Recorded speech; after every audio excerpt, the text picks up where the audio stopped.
maloba na ngai ezali verset. Bien, chers amis, bonjour, quel que soit l'endroit où vous êtes, bonjour, bonsoir. Je suis de nouveau chez vous aujourd'hui pour qu'on puisse ensemble parler des questions d'actualité, des questions politiques du Congo, mais aussi des questions qui touchent à l'Afrique subsaharienne dans son ensemble. Nous savons très bien que les problèmes du Congo sont aussi des problèmes du Congo-Brazzaville, du Cameroun, du Gabon, du Togo, de la Côte d'Ivoire, bref, de l'Afrique subsaharienne. Aujourd'hui, je reviens sur les questions d'ordre, les questions liées entrées avec l'indépendance. Nous venons de fêter les 60 ans d'indépendance en République démocratique du Congo. 60 ans. La question que nous devons nous poser aujourd'hui, c'est à savoir, sommes-nous réellement indépendants ou sommes-nous autonomes? Qu'est-ce que cela reflète? Quelle est l'analyse que les Congolais aujourd'hui, de la diaspora, tout comme les Congolais qui sont au pays, doivent se poser? Quelle est l'analyse critique des hommes des églises, des pasteurs, des évêques? Nous allons essayer de parler du cardinal Fridolin Ambongo, un cardinal de l'Église catholique au Congo, qui a fait son émonie en parlant de Isaü, tout en faisant la comparaison, l'approche avec la réalité politique du Congo. On ne va pas se limiter seulement là, nous allons parler également de la commission de la CENI, la Commission électorale nationale indépendante. Nous allons essayer d'évoquer la lettre que le président de l'UDAO, l'Union démocratique africaine originelle, a donc envoyée au niveau de l'Assemblée nationale, afin qu'on convoque, qu'on mette en place une commission de réforme de la CENI. Oui, merci pour les critiques, merci pour vos commentaires. N'hésitez pas de vous abonner si vous voulez bien, si vous aimez bien. N'hésitez pas de partager également les vidéos, car on a besoin de pouvoir toucher plus de nombre de personnes. L'indépendance, sommes-nous indépendants ou autonomes? À l'ère actuelle, quel est le bilan réel de l'indépendance? Nous sommes en 1960, le 30 juin. Quelques jours avant, des négociations à travers Bruxelles, Kinshasa, le père de l'indépendance. Ils ont réussi à pouvoir obtenir cette indépendance.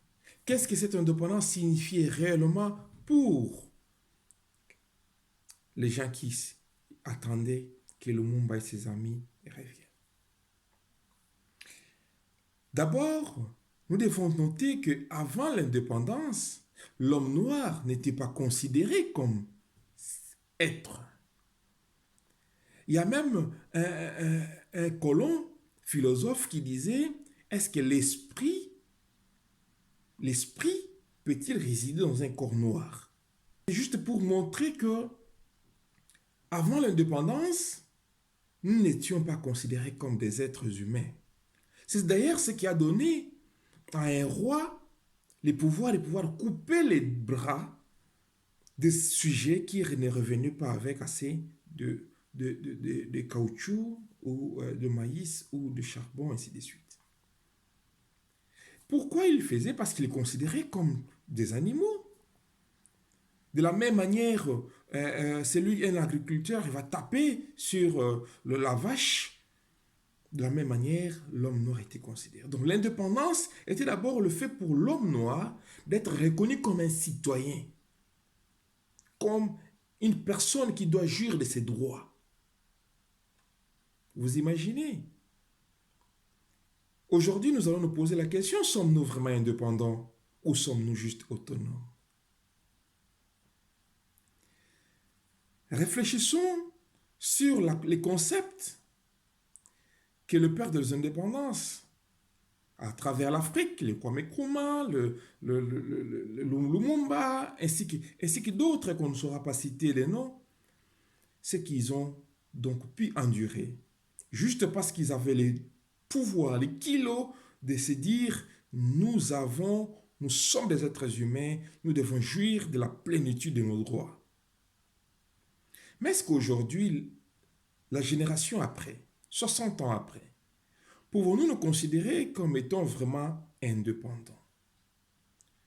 Jouissons-nous pleinement de notre autonomie, de l'indépendance, de cette liberté qui a été tellement sollicitée et qui a coûté de vie et de prix pour ceux qui ont lutté pour l'indépendance? Cette question mérite plus qu'une réponse par oui ou non. Nous sommes invités ici à réfléchir et à critiquer notre façon de voir, de nous comporter, de voir la liberté que nous jouissons aujourd'hui. Cette liberté a un prix. Et le prix, c'est ce que nous allons devoir considérer comme l'indépendance. Mais à travers le temps, à travers l'espace, nous comprenons que nous ne sommes pas toujours indépendants. Ceux qui ont lutté pour l'indépendance, cette autonomie d'être, ils ont certainement aussi oublié l'indépendance financière. Ils ont certainement aussi oublié d'autres aspects de l'indépendance, dont notamment la liberté d'expression, dont l'égalité de chances. L'histoire de l'univers nous montre que nous sommes toujours dépendants de quelque chose, de quelqu'un. Mais la souveraineté, on n'était pas souverain. 60 ans après, sommes-nous indépendants? Sommes-nous souverains? Ou sommes-nous vraiment autonomes?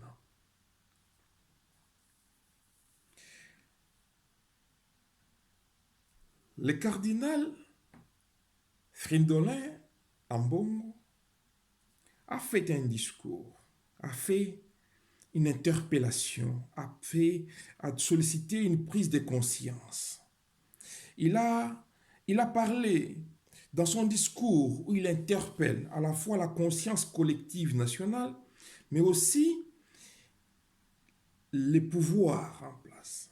Il parle là des acteurs politiques du Congo, mais son discours ne doit pas se limiter qu'à travers ces acteurs politiques. Nous devons les considérer comme une propriété et nous parler à nous personnellement, vous et moi.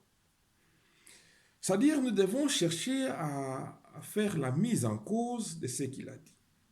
Oui, sans doute, il y a eu des dérapages.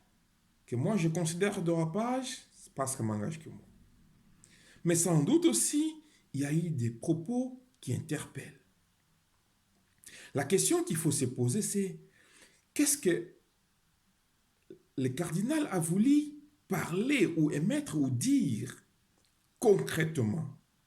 Veut-il ou voulait-il jeter de l'essence dans le feu? Ou bien il voulait transmettre une prise de conscience collective pour que la population se saisisse de ce qu'il a dit afin de pouvoir chasser ceux qui, jusqu'à l'heure d'aujourd'hui, cherchent encore à priver de cette nation, de cette population, de la liberté. Aujourd'hui, comme hier,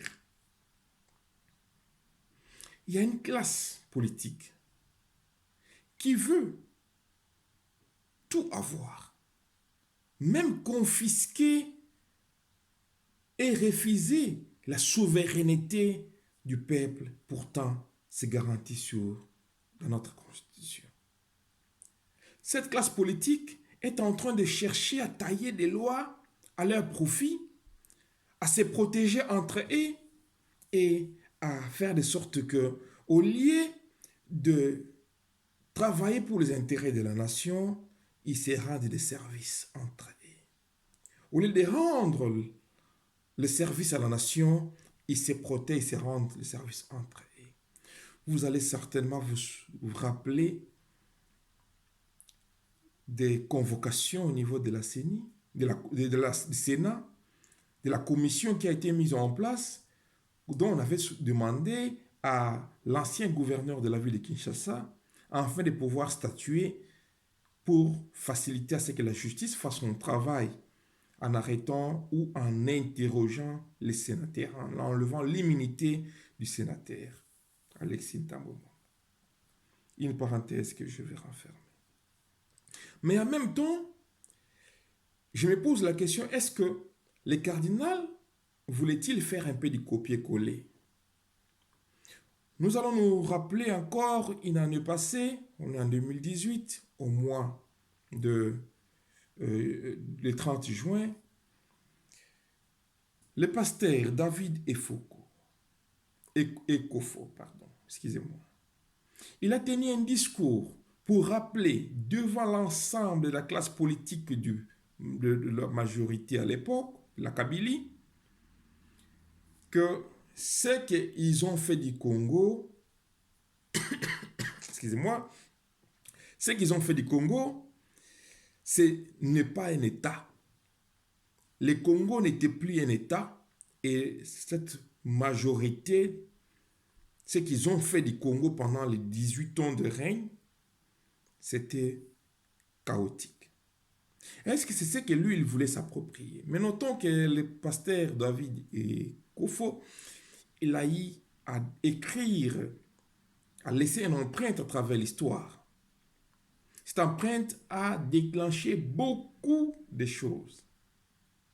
Aujourd'hui, le cardinal a parlé, mais son discours à lui n'a pas eu le même effet.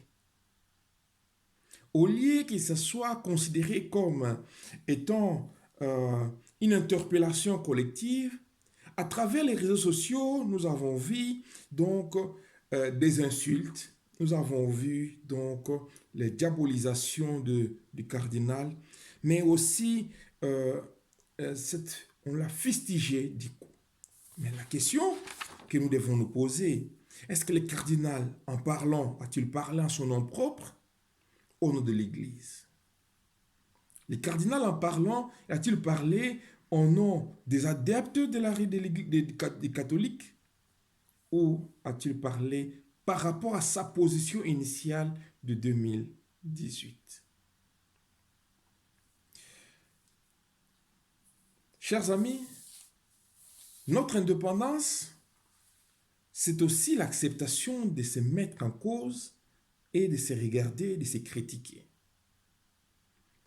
Je ne suis pas totalement convaincu que le discours de cardinal va ou atteint l'objectif défini. Mais je suis totalement convaincu que nous ne devons pas accepter à fragiliser déjà l'État qui est déjà fragile. Et cela, c'est pour l'ensemble de l'Afrique. Car l'indépendance tant sollicitée, jusqu'au jour d'aujourd'hui, nous n'avons pas encore vraiment joui, on ne jouit pas pleinement de cette indépendance. Et du fait qu'on ne joue pas pleinement de cette indépendance, les cardinals, je le vois, moi, personnellement, je le vois dans cette posture de faiseur de la paix.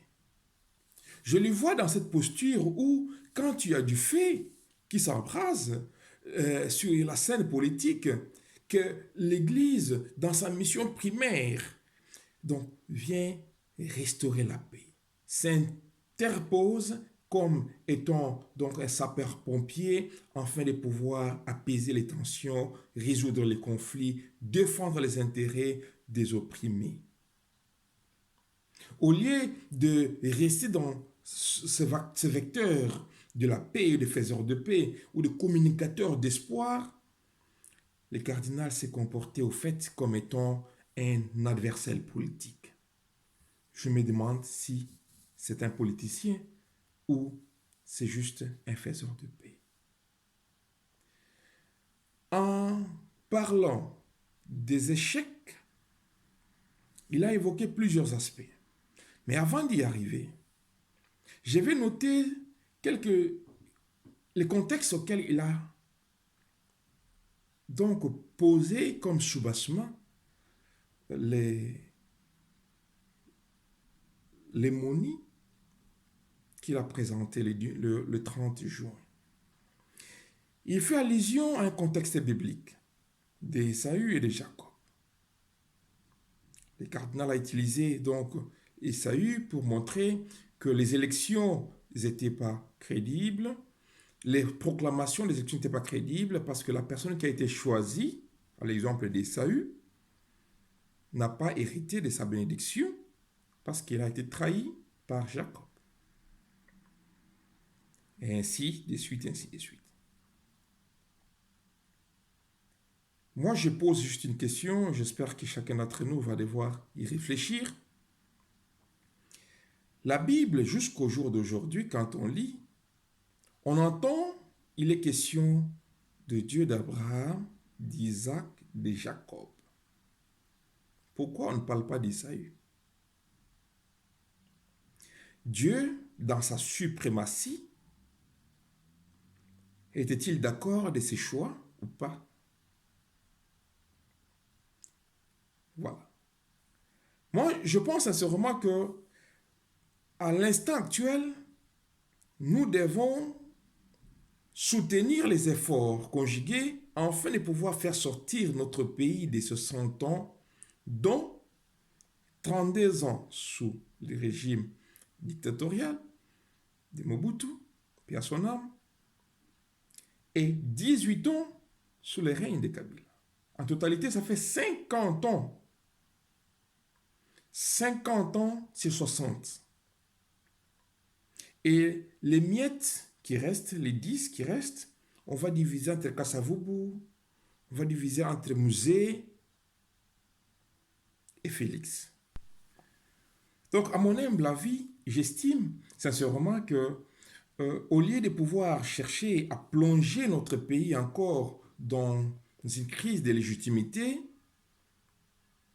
nous devons par contre nous associer, devons par contre chercher à pouvoir relever notre nation 60 ans après, dont pratiquement 80%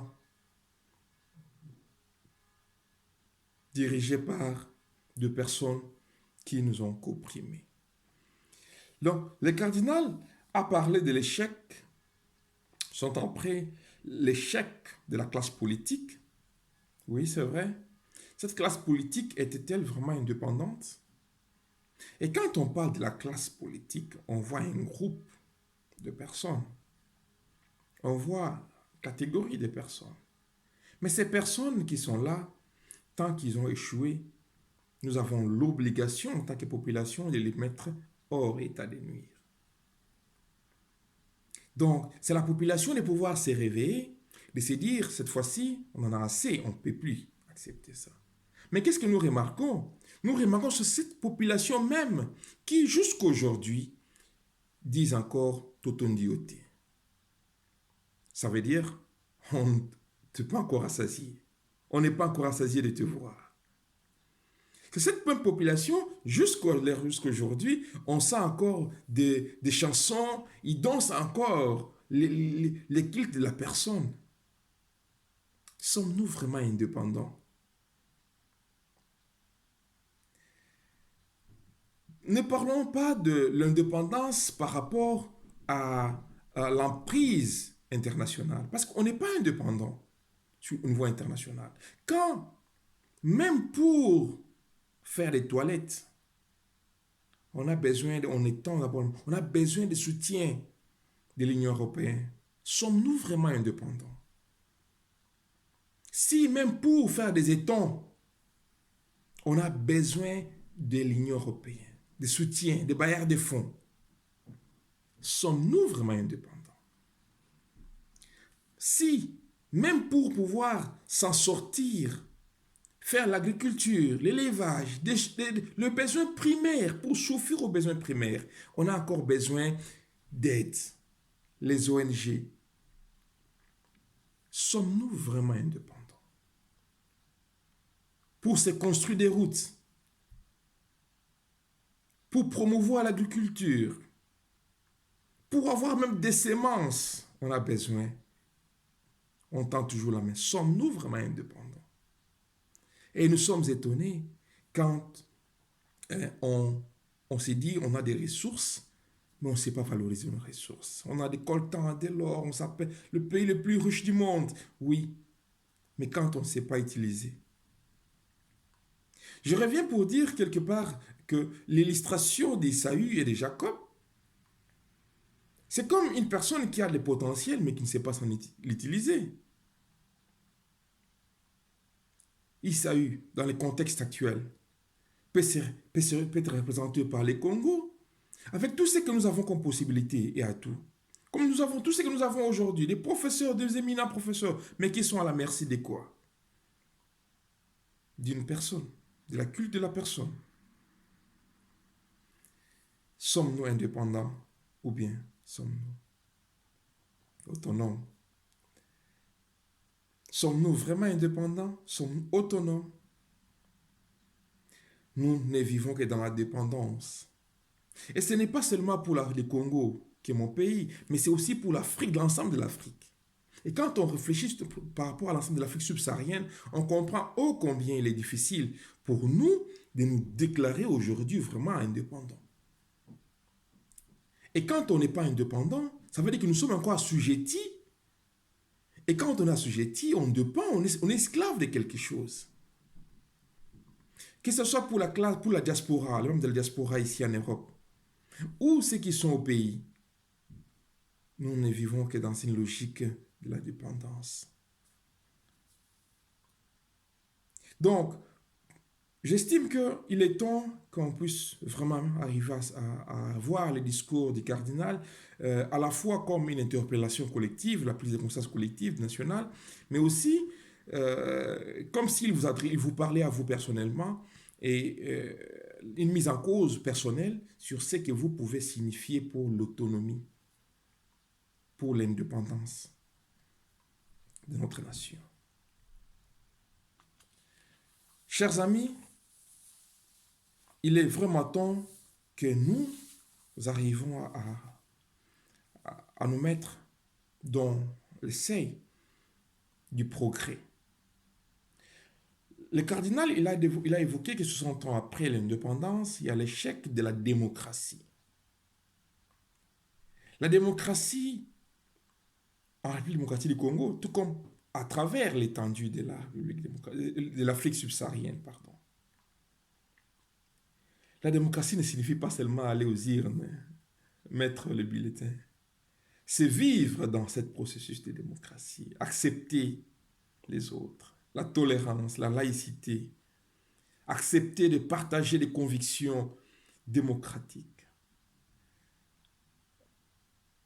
Depuis l'indépendance jusqu'à aujourd'hui, 60 ans, le cardinal fait allusion à des successions du pouvoir des autorités qui sont soit par des armes. En Afrique, on en a connu pratiquement partout. Soit ce sont des coups d'État, des coups d'État, des coups d'État, des coups d'État. Soit les conférences nationales souveraines à travers partout en Afrique subsaharienne. Soit après les élections, la CENI, les commissions électorales indépendantes et consorts. Tout ça, c'était avec l'objectif de pouvoir solidifier ou renforcer la démocratie. Mais chose plus grave, chers amis, cette démocratie n'a pas eu sa place. Oui, le cardinal il a raison de dire que nous avons eu l'échec. Mais aujourd'hui, à l'ère où nous sommes aujourd'hui, regardons devant avec les concepts plus optimistes. Soyons plus optimistes par rapport à ce que nous voyons, ce que nous pouvons prédire de l'avenir. La prédiction de l'avenir ne doit pas être négative. Parce qu'à partir du moment où l'essence même de la vie, l'espoir disparaît, on devient pessimiste, on perd. À partir du moment où un cardinal, avec tout ce monde qui à partir du moment où les cardinals, avec tout le monde qui lui écoute et qui le suit, arrivent à mettre en cause l'espoir de demain de la nation congolaise, en mettant sur la scène des éléments qui pourront créer des crises de légitimité, les crises institutionnelles, les crises de la personne, bien que ça existe, parce que la population est déjà trahie par des accords où on ne sait pas comment on va aller. Il devait porter l'espoir, il devait donner le message d'espoir. Je me disais que à travers ce processus d'installation de la démocratie, 60 ans après, il y a eu des hauts et des bas. Au niveau du Congo, après Sun City, il y a eu ce que nous avions appelé la commission électorale indépendante. C'est qui, à travers l'Afrique centrale, l'Afrique subsaharienne, on a entendu parler de ces éléments. Étant comme un élément d'appui à la démocratie.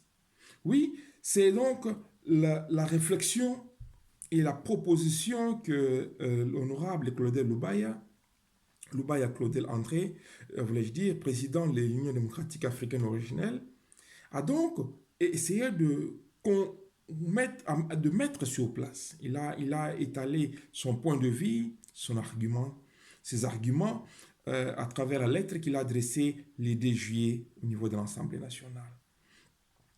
Il a insisté sur la convocation des assises afin de mettre en place une réforme de profondeur de la CENI. La CENI, ou cette commission, comme je le disais, après le Sun City, c'était pour les acteurs politiques un moyen de pouvoir faire revêtir l'appui à la démocratie et consolider les processus de la démocratie. Pourquoi? Parce que comme on le sait très bien à travers le monde, les élections sont organisées au niveau du ministère de l'Intérieur. Mais au Congo ou en Afrique subsaharienne, parce que ces ministères sont souvent entre les mains des pouvoirs en place, qui est majoritaire, ça fait que l'appui, la volonté ou la démocratie, les choix du peuple sera toujours orienté par rapport au niveau du ministère intérieur et voilà. Donc, pour éviter ça, il y a donc cette commission qui a été mise en place. Mais cette commission qui, normalement, devrait servir comme un organe d'espoir, c'est malheureusement amenuisé du fond. Dévoyé de tout ce qui pouvait représenter, ce qui était donc louable, la finalité louable d'être comme un organe d'appui à la démocratie. Oui, les élections qui se sont déroulées à travers notre pays, la RDC, 2006, 2017, 2018, ont démontré sans ambiguïté aussi que l'instrument d'appui à la démocratie est devenu l'instrument pour l'installation d'un État, d'un parti d'État. Un parti d'État, ouais. Un parti unique. Donc, le président Claudel, il propose que des réformes doivent tourner sur la forme, sur le financement, sur les fonctionnements, sur les modalités des sélections ou des choix des personnes des acteurs, mais aussi sur la transparence de l'organe en question. Une proposition que j'applaudis, que je soutiens, parce que cela démontre la volonté, l'efficacité et la prévoyance, la clairvoyance d'un acteur politique. J'estime sincèrement que le message il va avoir gain et cause. Car si nous allons nous projeter en 2023, quel sera ou quel genre des élections voulons-nous avoir? Le président actuel, Félix Tshisekedi Tshilombo, il explique qu'il est un président qui aimerait faire valoriser les droits. Il aimerait que la volonté du peuple soit réellement réalisée. Et si la population en 2023 ne va pas lui voter, je pense qu'il va devoir quitter. Et si la population va lui voter, il va rester en place. Mais comment alors faire pour que cet organe, la CENI, soit l'organe vraiment au service du peuple et non pas au service d'une classe politique?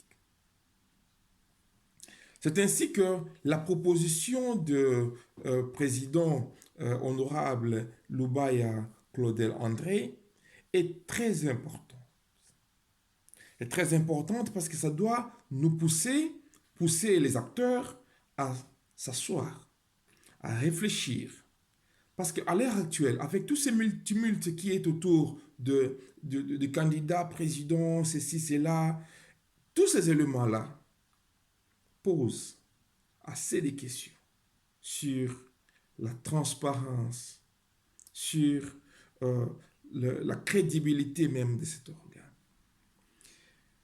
Afin de départager donc les protagonistes, les camarades Claudel André Loubaya, il propose que le président de la République, dans ses prérogatives de garant donc de bon fonctionnement des institutions de la nation, qu'il prenne l'initiative de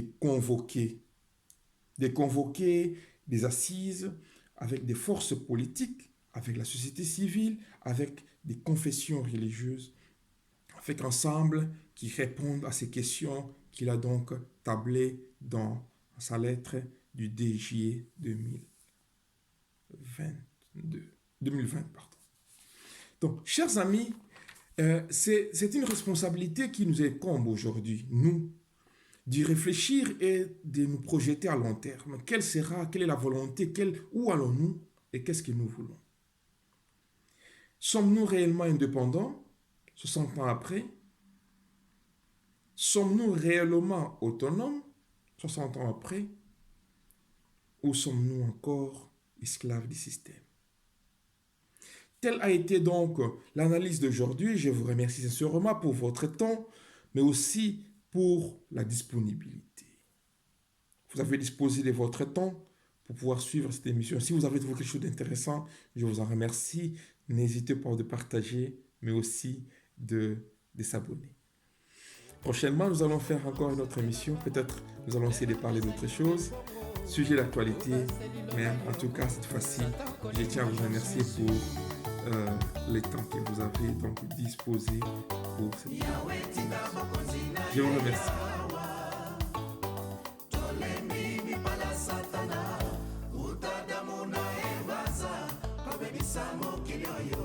Yahweh sukisa ye